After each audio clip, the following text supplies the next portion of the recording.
Han Malya awoke at 6 in the morning. The dawn air slipped in through the gap in the window. She folded her blanket neatly and rose. At the sink, she washed her face with cold water and looked into the mirror. 72 years old, her hair had grown whiter, yet her eyes remained sharp. She changed into her exercise clothes and stepped outside. The alley was still dim, streetlights were beginning to flicker off one by one. Malya walked slowly, heading past the apartment complex toward a small park. A few elders were already seated on the benches. She bowed her head lightly in greeting. She completed a slow lap around the walking path. Leaves rustled in the wind. Birds had begun to sing. Malya drew in a deep breath. Her joints felt a little stiff, but she could bear it. This walk was a habit she kept every day. After about an hour, she returned home. In the yard stood a pot of roses. Malya picked up a watering can and tended to them. The flowers had yet to bloom, but the leaves were green and full. They were roses her husband had planted. She stood there for a moment, gently brushing the leaves. Before the story begins, please subscribe and like the video. Your small gesture of support gives me the strength to keep the next stories coming. Around 10 in the morning, the doorbell rang. Malya went to the front door. When she opened it, her daughter, Yusian, stood there. Her son-in-law, Choi Myung-ho, was with her. "Mother, good morning," Myung-ho greeted first. Yusian was holding a large hospital envelope. Malya guided them into the living room. "What's going on all of a sudden?" she asked. Yusian sat on the sofa and placed the envelope on the table. "Mom, you had a health checkup last month, remember?" Her voice was calm. Malya tilted her head. "A checkup? I never had one." Yusian pulled out the documents. It was a neurology report from a general hospital. She slid the papers toward Malya. "It's written here. They say it's early stage mild cognitive impairment." Malya picked up the papers and read slowly. Her name was printed on them, but she had no memory of any of it. "I never went to the hospital." Her voice was firm. Myung-ho interjected. "Mother, that's exactly the problem. You don't remember going." He took out another set of documents. A nursing home admission contract. And beneath it, a property management authorization form. "This is necessary for your safety," he said, polite yet unyielding. Malya flipped through the pages. Property management, bank account control, even authority to sell her real estate. What is this supposed to mean? "I'm perfectly fine." Yusian held her mother's hand. "Mom, we're just worried. It's dangerous for you to live alone." Malya pulled her hand away. Myung-ho spoke again. "And this house is too big. Too difficult to maintain. Selling it and investing in a stable income property would be better." Malja's gaze turned cold. "You're telling me to sell my house?" "It's for your sake, mother. The nursing home fees will be expensive." Malya set the papers down on the table. "I'm not signing anything, and I'm not going to any nursing home." Yusian's expression hardened. After a brief silence, Myung-ho said, "Mother, think about it until next week. This isn't really a choice." Malya gave no reply. They left the documents on the table and rose to leave. At the entrance, Yusian looked back. "Mom, we'll wait for your call." When the door closed, Malya remained alone in the living room. She stared at the papers. Her hands trembled faintly. That evening, her granddaughter, Sua, stopped by after academy classes. Malya prepared dinner for her as usual, but her expression stayed heavy. "Grandma, did something happen?" Sua asked. Malya shook her head. "No, I'm fine." But Sua could tell. Her grandmother wasn't herself. That night, Malya went into her study. She pulled an old notebook from the drawer, picked up a pen, wrote today's date, and slowly began recording everything that had happened. The next morning, Malya rose early. She had hardly slept the night before. The diagnosis report Yusian had left on the table refused to leave her mind. She went into the study and took the documents out again, spreading them across her desk. She read slowly. The doctor's name, the hospital, the date of examination. Mal Ya opened her small notebook and wrote a few notes.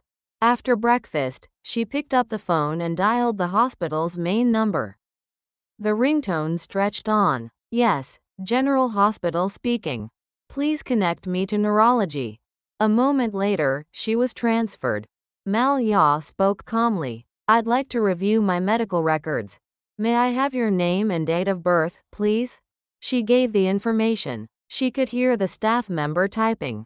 For identity verification, you'll need to come in person.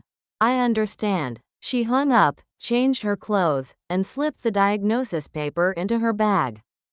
Before leaving, she looked once more at the roses in her yard. She walked slowly to the bus stop and boarded the 10 o'clock bus. It took about 40 minutes to reach the hospital. As she watched the scenery pass by, Mal Ya sank deeper into thought. She could not understand why her daughter would lie. The hospital was a large building. She asked the information desk for the neurology department, 3rd floor. She took the elevator up. Standing at the reception window, she was greeted by a young woman. How may I help you? I'd like to check my medical records. Mal Ya handed over her ID. The staff member opened the database and began typing. After a moment, her expression tightened. There are no records under your name. Mal Ya removed the diagnosis report from her bag and handed it over. Wasn't this issued here? The staff examined the paper carefully, her brow furrowing. One moment, I'll ask the department chief. She disappeared inside. Mal Ya sat down to wait. Patients moved through the hallway. An elderly man in a wheelchair, nurses passing by, the echo of carts on the floor. About 10 minutes later, the staff returned with a middle-aged man, the department chief. He held the document in his hand. This form is not from our hospital. How can you tell? The seal is different, and the doctor's signature looks questionable. Mal Ya nodded, a heavy thud striking her chest. So you're saying this is fake? It needs further verification, but at the very least, we have no records of you. The chief turned to the staff. Please issue her a certificate of no existing medical record. Mal Ya waited another 10 minutes. She received the document stamped with the official seal. She photographed it with her phone. Leaving the hospital, she walked toward the bus stop. Her legs felt heavy. On the bus, she rummaged through her bag and found an old notebook. She flipped through it, a number for the Korea Legal Aid Corporation, jotted down during her civil service years. It was 4 in the afternoon when she finally reached home. She stepped inside and sank into the living room sofa.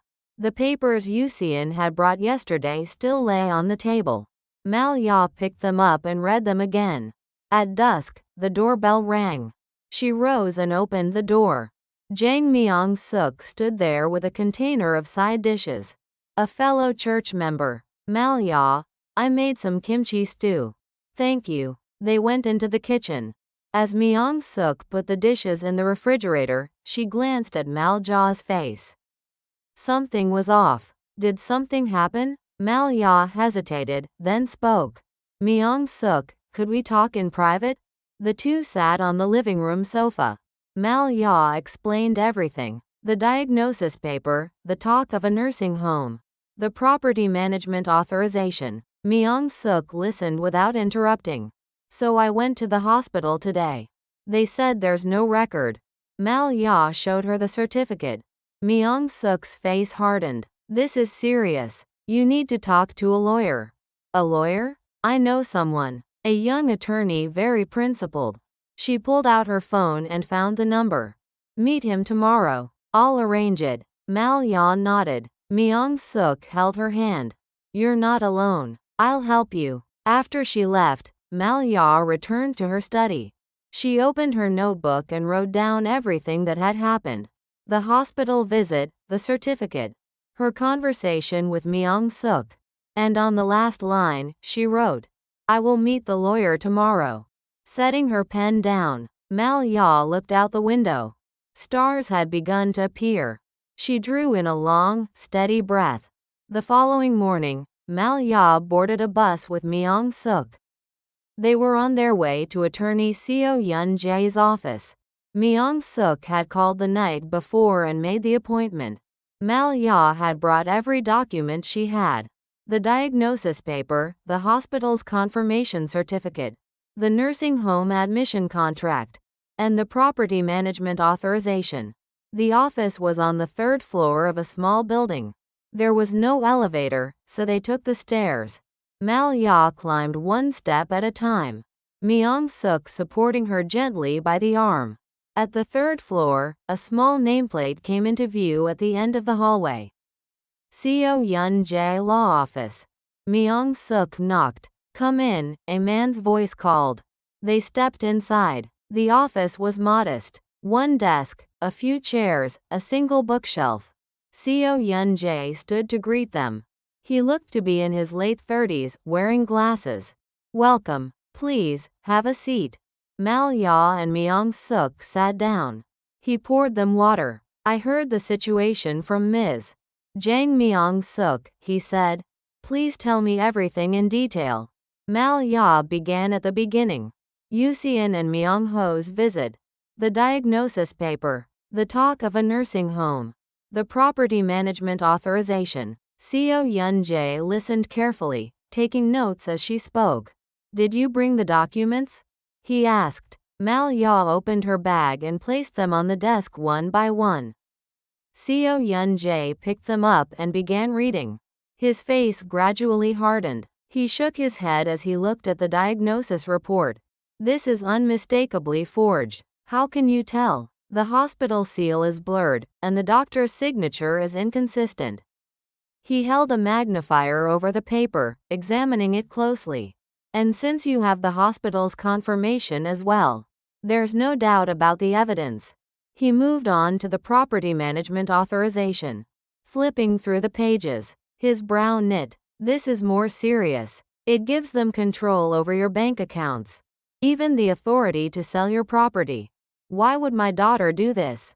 Mal Ja's voice trembled. Seo Yun Jae paused, then answered quietly. It's likely because of real estate values. Home prices have risen significantly. Myung Suk added softly. Mal Ja's house is quite large. It's a detached home. Seo Yun Jae nodded. Then this constitutes document forgery and attempted fraud. Mal Ya clenched her hands together. Her chest tightened. Seo Yun Jae opened his laptop and typed as he spoke. Here's what you need to do from now on. First, record every conversation with your daughter and son-in-law. Record? Yes. Use your phone's recording function. Record phone calls as well. Myung Suk took Mal Ja's phone. I'll set it up for you. Second, Seo Yun Jae continued. Don't delete any text messages. Every message becomes evidence. All right. Third, obtain a certified copy of your property registration. The house is under your name, correct? Yes, under my name. Good. Also prepare copies of your bank books and utility payment records. Mal Ya wrote everything down. Seo Yun Jae handed her his business card. Here's my contact. Call me anytime. She accepted the card. His expression grew firm. Ms. Mal Ya, this is a fight to protect your rights. You must not give up. Mal Ya nodded, eyes glistening. How much will this cost? For now, the consultation is free. If we proceed formally, the retainer is 50,000 won. Mal Ya took an envelope from her bag, cash inside. I'd like to pay now. You don't have to yet. No, I need to have peace of mind. He accepted the money and issued a receipt. So what happens next? Myung Suk asked. I'll prepare a contents certified letter. A formal warning to your daughter and her husband, ordering them to stop using forged documents. A contents certified letter? Yes. It's an official notification. He glanced at his calendar. I'll have it sent within this week. Mal Ya and Myung Suk left the office. As they descended the stairs, Myung Suk said, We're lucky. He's a good lawyer. Thank you, Myung-suk. This is just the beginning. Stay strong. They ate lunch at a nearby restaurant. Myung-suk ordered gukbap. Mal-ya had little appetite, but forced herself to eat. You need your strength. You can't fight if you're not well, Myung-suk said gently. Mal-ya lifted her spoon. She returned home around 2 o'clock. In the bedroom, she opened a drawer and took out an old file her late husband had organized.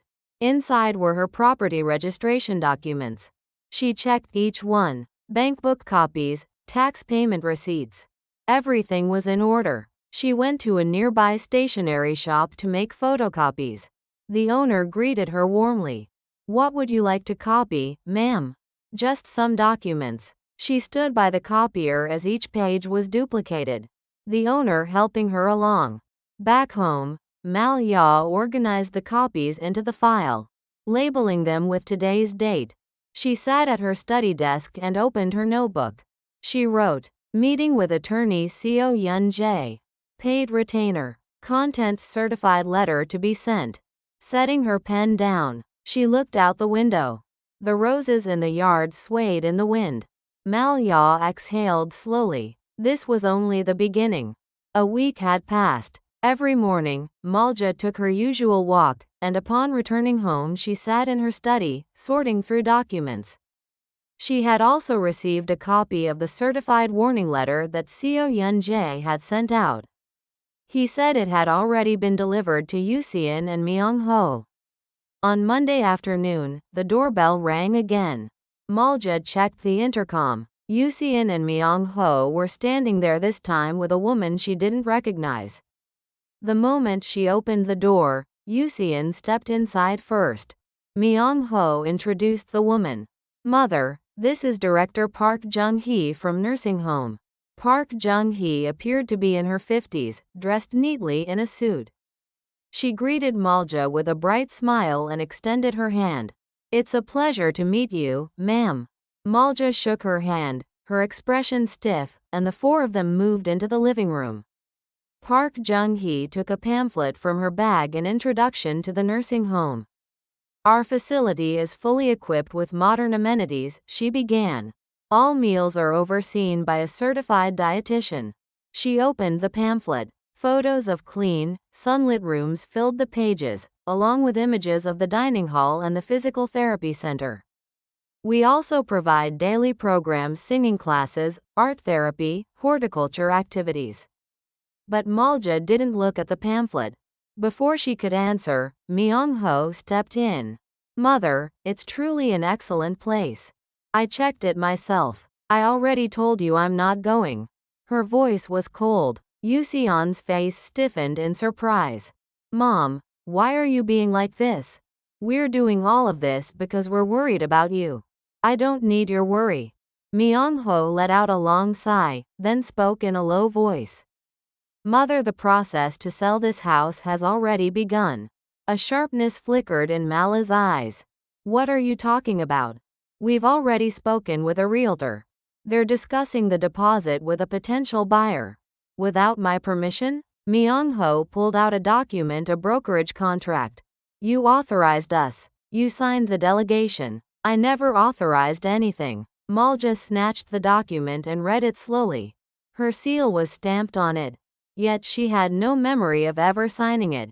This is fake. Yuseon suddenly stood up. Mom, why are you lying? You stamped it yourself. I did no such thing. At that moment, Park Jung-hee quietly rose.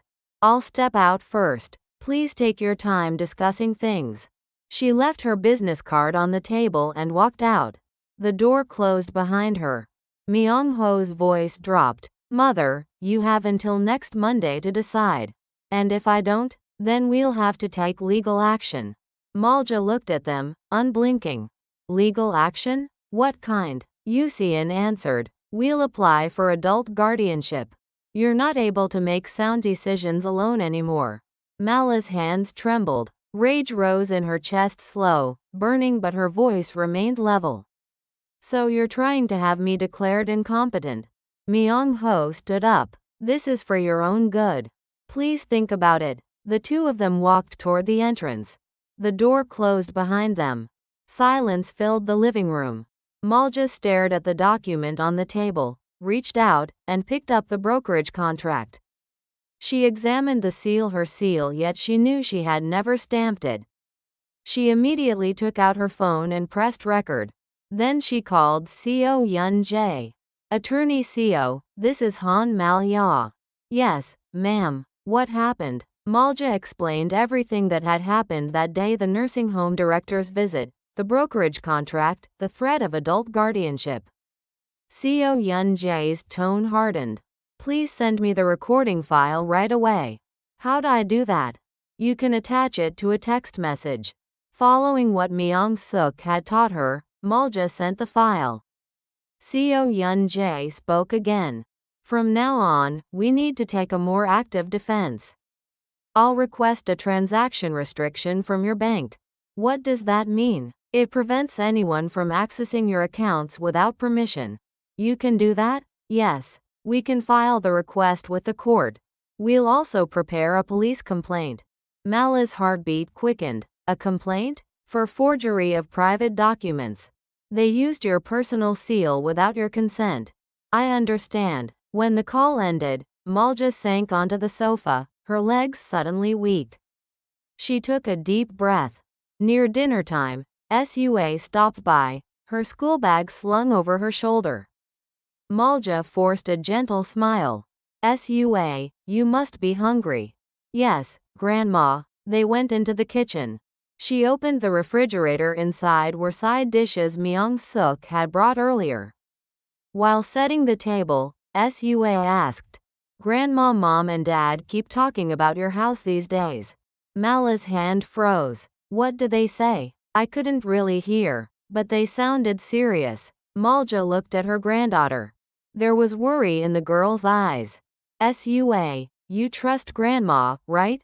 Yes. Grandma is fine. Don't worry. But the uneasiness didn't leave Sua's face. Malja held her hand. If your mom or dad says anything strange, you must tell Grandma. Promise? Okay, Grandma. After dinner, Sua went home. Malja returned to her study, opened her notebook, and began recording the day's events. Visit from nursing home director. Realtor contract produced. Threat of adult guardianship. Sent recording to attorney Co. She looked out the window. Darkness had settled, and the streetlights flickered on one by one. Malja exhaled slowly. The night felt colder than usual.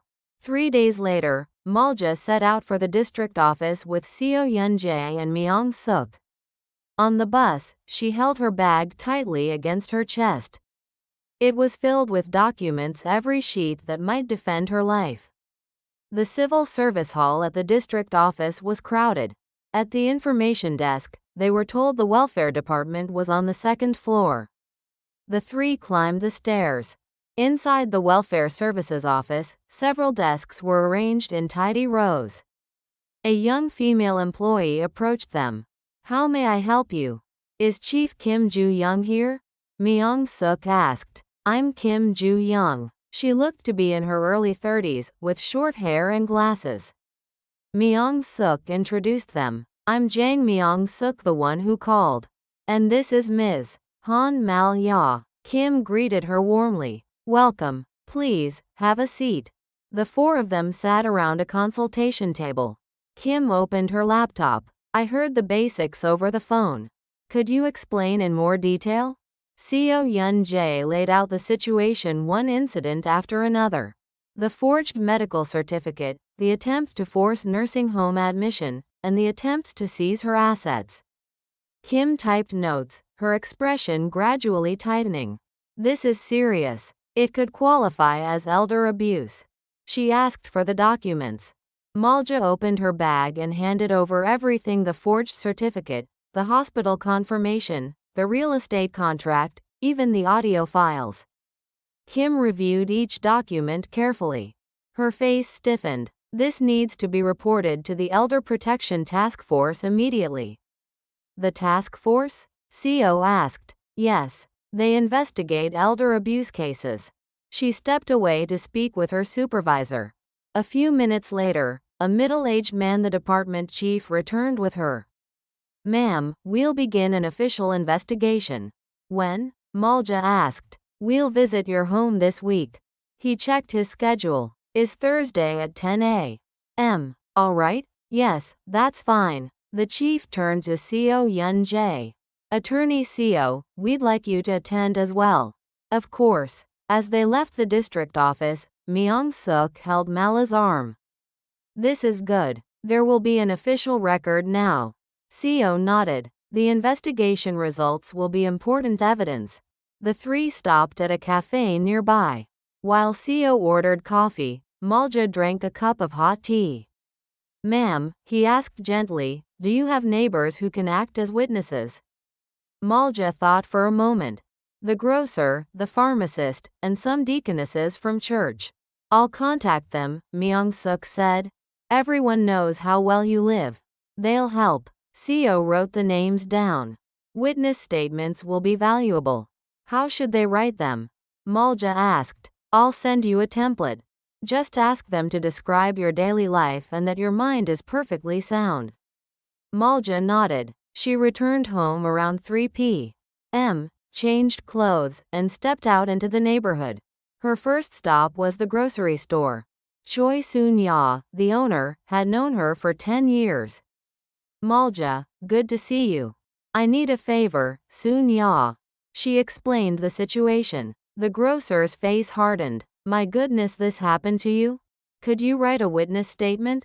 Of course. No one knows better than I do that you're perfectly fine. Next, she went to the pharmacy. Pharmacist Lee Young-hee greeted her. Here for your blood pressure meds? Not today. I need some help. Once again, Malja explained. Young-hee readily agreed. When you get the form, I'll write it immediately. That evening, Myung-suk came by with 2 church deaconesses, Park Mi-suk and Jung Eun-ju. All of them attended the same church as Malja. The 5 women sat in the living room while Malja served tea. Thank you for coming, she said. Park Mi-suk held her hand. Of course. You've always lived so diligently. Jung Eun-ju nodded. You're always the first one to arrive at church. We'll testify your mind is perfectly sharp. Myung-suk handed them the forms Co had sent. Just write about her daily routines. For the next hour, they sat and wrote. In the kitchen, Malja prepared snacks, rice cakes, and fruit. Park Mi-suk smiled as she took a piece. See? This is evidence too. Look how beautifully you host guests. Malja finally allowed herself a small smile. After everyone left, she gathered the statements, 5 in total. She read each one slowly. Warmth bloomed in her chest. Thursday morning arrived. The district office's investigation team visited Kim Ju-young, a nurse and a social worker. Co Yun Jae was there as well. They examined the house, the living room, the kitchen, the bedroom. Everything was tidy and well kept. The nurse began a cognitive assessment.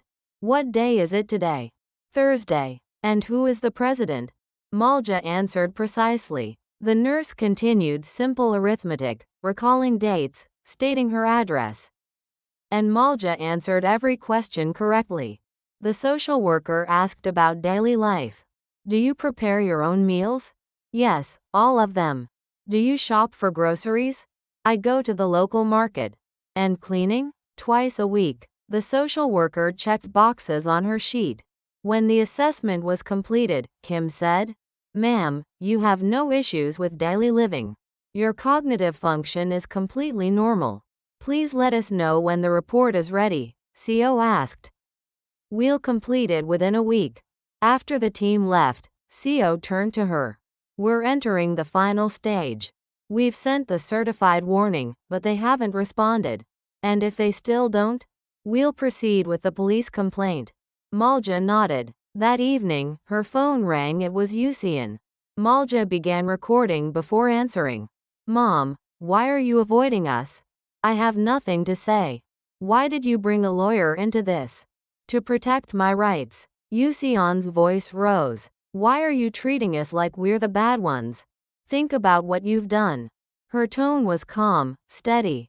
Yusian fell silent. I'll come by next week, she finally said. The call ended. Malja saved the recording and sent it to Seo. She returned to her study, opened her notebook, and wrote. District investigation completed. 5 witness statements secured. Recorded call with Yusian. She put down her pen and looked out the window. In the yard, the roses were forming tight buds. It looked like they would bloom soon. 1 week later, on Monday at 2 in the afternoon, Malja was watering the roses in her yard. The doorbell rang harsh, insistent. Not once, but continuously. Malja set down the watering can and walked to the front door. She checked the intercom screen. Yusian and Myung-ho were standing outside. A man Malja did not recognize was with them. She did not open the door. Instead, she pressed the intercom button. What is it? Yusian's voice came through. Mom, open the door. We need to talk. Say it through the intercom.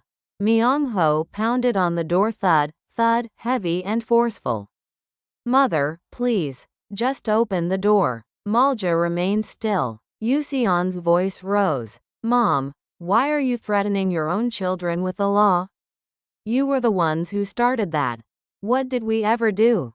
Malja answered calmly. The forged diagnosis. The fake real estate contract.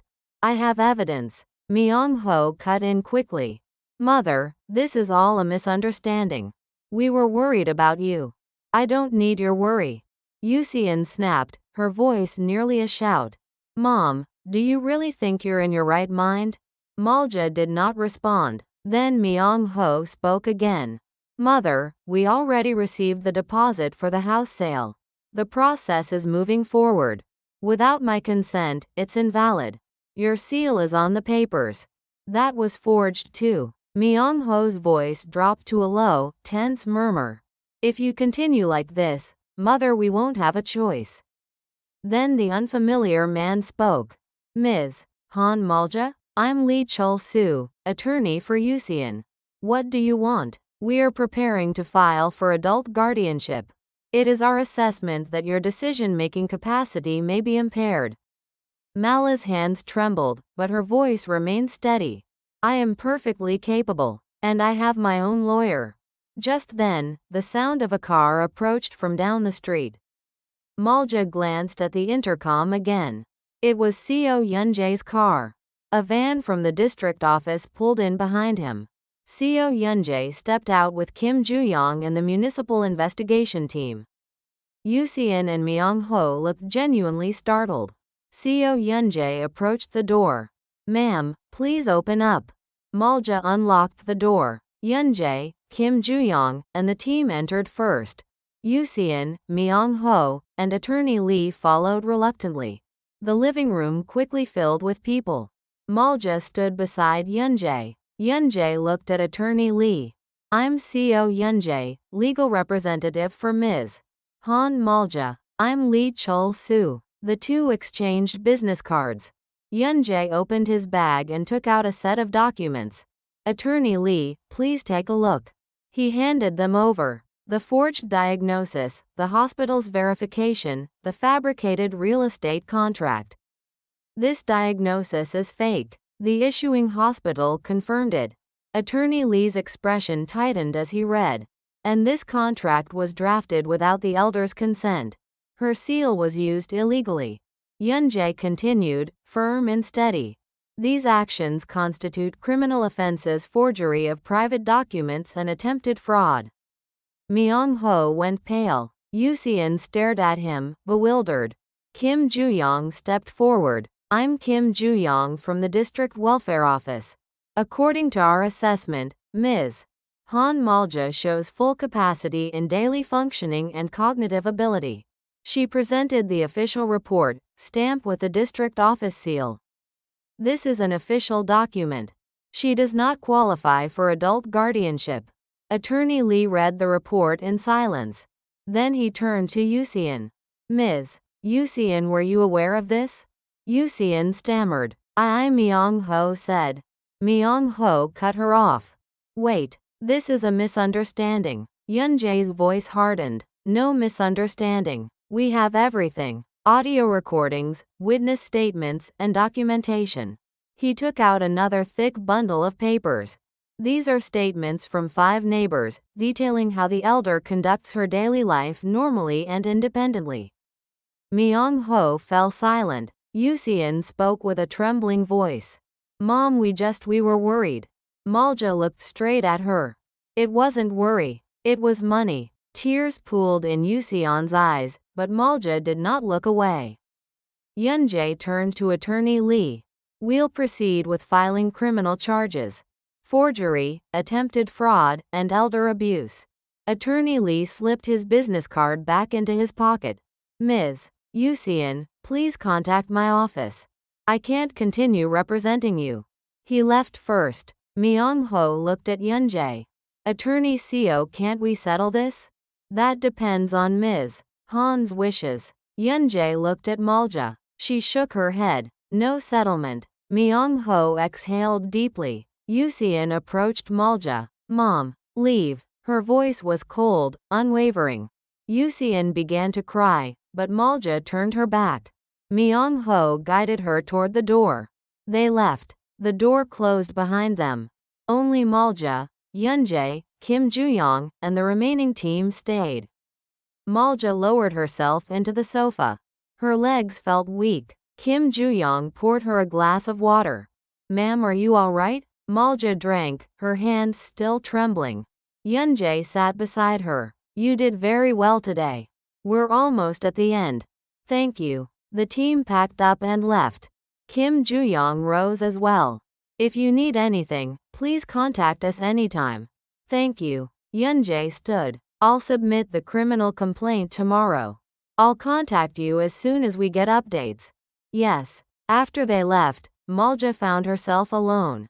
The house was quiet again. She looked outside. The sun was setting. She stepped into the yard. The rosebuds had grown larger. She touched a petal gently. Tears fell. She did not wipe them away. That evening, Myung-suk came by. When Malja opened the door, Myung-suk gasped. Malja, have you been crying? Malja shook her head. I'm fine. Myung-suk wrapped her in an embrace. Malja rested her forehead on her friend's shoulder. They stayed like that for a long time. Later that night, Malja went to her study. She opened her notebook, picked up her pen. Her hand shook, and the writing wavered. But she continued slowly. Yuseon and Myung-ho visited. Confrontation. Yunjae and district team arrived. Criminal complaint to proceed. At the bottom of the page, she wrote, "The end is finally in sight." Malja closed the notebook. Outside, stars dotted the night sky.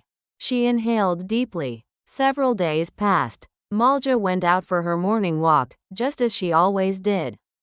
She was resting on a park bench when her phone rang. It was Sue. Grandma, are you able to talk right now? Yes, of course. Sue's voice trembled softly. Grandma, I have something to give you. It's important. What is it? I can't explain over the phone. I'll come after school today. All right. Malja returned home. She watered the roses and tidied up the living room.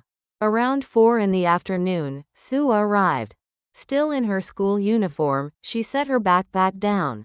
Her face was grave. Grandma, please sit. They sat across from each other on the sofa. Sue took out her phone. Grandma, please listen to this. She pressed play. Myung-ho's voice came out first. Are you sure that diagnosis is safe? What if someone finds out later? Then came Yuseon's voice. It's fine. I asked someone I know. I got the seal too.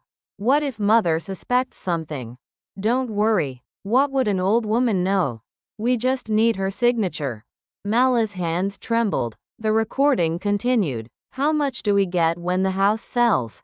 At least 500 million won. Half is ours. Hurry, before she talks to any lawyer. The recording ended. Malja stared at the phone. Tears welled in Sue's eyes. Grandma, Mom, and Dad were fighting in the living room. I recorded it from my room. When was this? Last Tuesday. The day before I came to see you. Malja gently took Sue's hand. Do your parents know you recorded this? No, they don't. Sue, this is important evidence. Sue nodded firmly. I'm on your side, Grandma. Mom and Dad were wrong. Malja pulled her into an embrace. Sue burst into tears in her arms. I'm sorry, Grandma, I should have known sooner. No, my dear, none of this is your fault. After a long while, when Sue calmed down, Malja called Seo Yunjae. Attorney Seo, do you have a moment? Yes, ma'am. What happened? We found important evidence. My granddaughter recorded something. Yunjae's voice sharpened immediately. Please send it right away. Can you transmit the file? Sue helped send the file from Mala's phone.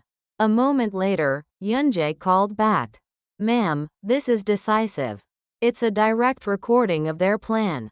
What can we do with it? I'll submit it to the police as supplemental evidence. They won't be able to deny anything now. 2 days later, the police contacted her. They said Myung-ho had been summoned for questioning and that Yuseon would also be called in as a witness. A week passed. Seo Yunjae visited Mala's home with promising news. Ma'am, Myung-ho has confessed. Truly? He admitted everything after hearing the recording. The forged diagnosis, the unauthorized use of your seal, the fake contract. Malja exhaled deeply. And Yuseon? She claims she wasn't part of it, that Myung-ho acted alone.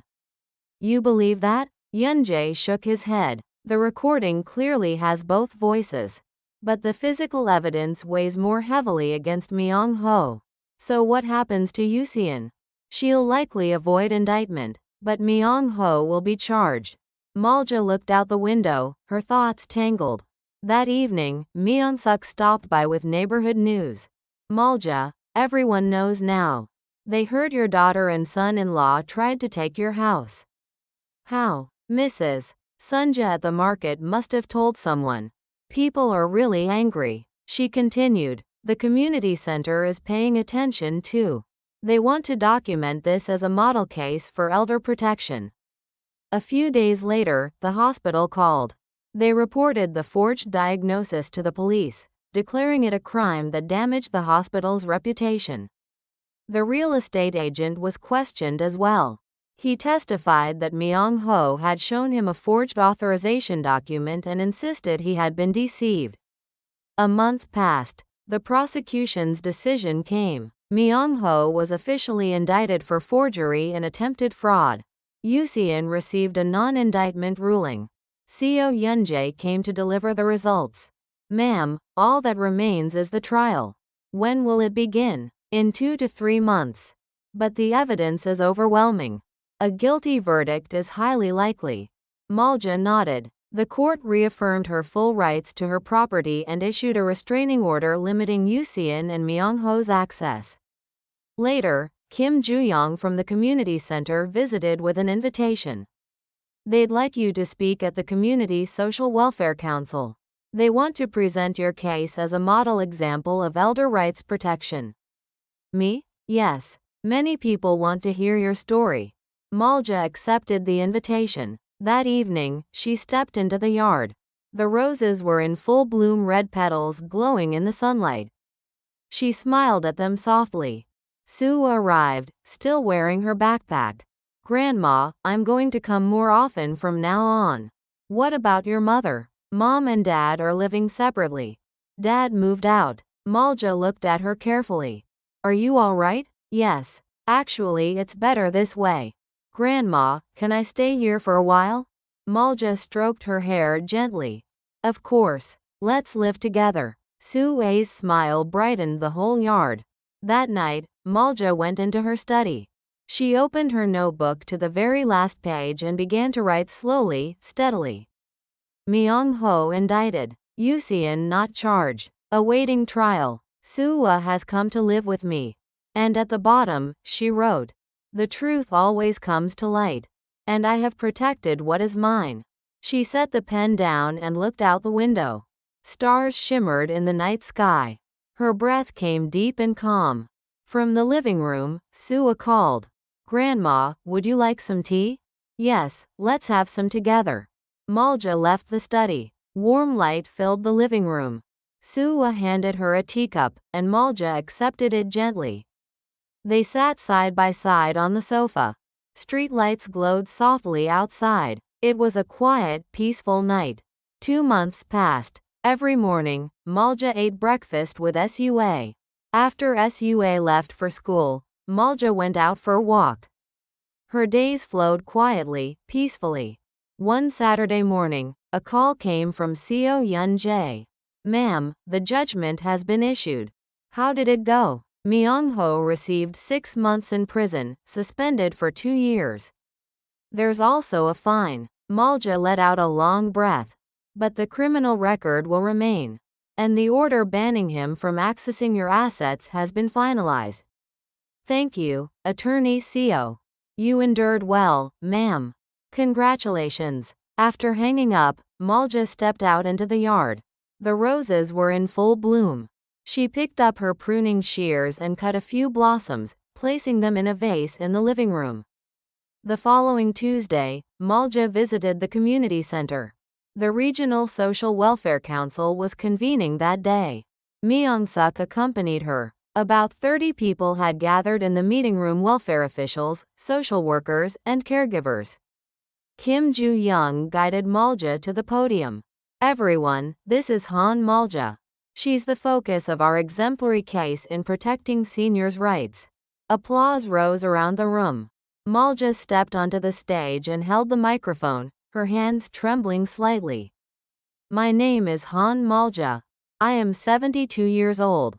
Slowly, she began telling her story: the forged medical certificates, the attempted forced institutionalization, the encroachment on her property. She explained how she had fought back. I kept records. I wrote in my diary every day. I recorded conversations. I gathered documents. The audience nodded, and I asked for help from my lawyer, from the social workers, from my neighbors. Malja glanced toward Myung-suk. Myung-suk smiled and waved. I wasn't alone. Many people helped me. She paused and took a sip of water. What I want to say is this: growing old does not mean losing your rights. We can protect ourselves. Applause erupted. Malja returned to her seat. After the presentation, several people approached her. One elderly woman took her hand.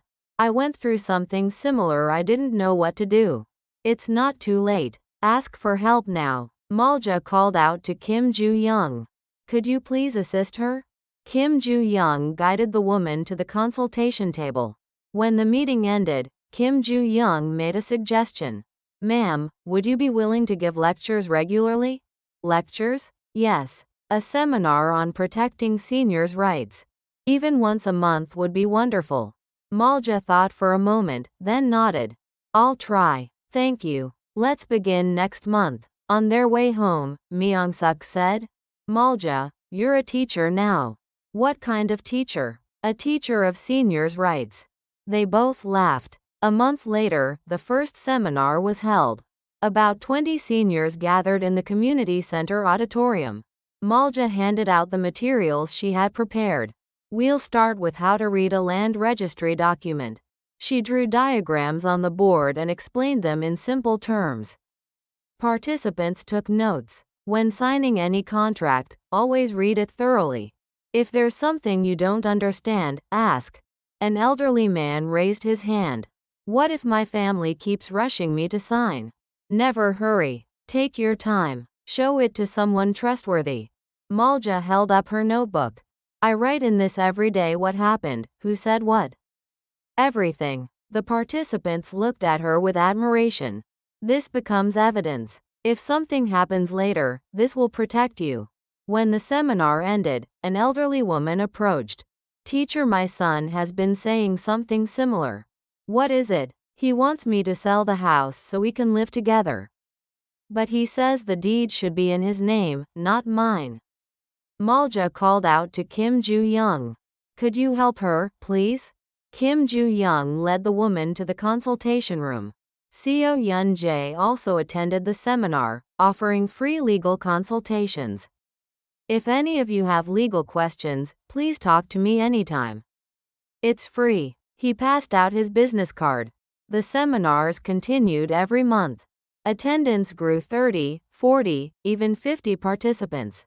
Malja prepared a new topic each time, managing bank books, receiving pensions, claiming medical expenses, even understanding insurance policies. One day, Sua arrived with a camera. "Grandma, can I film you?" "For what?" "Your lecture. I'm making a documentary for a school project." Of course.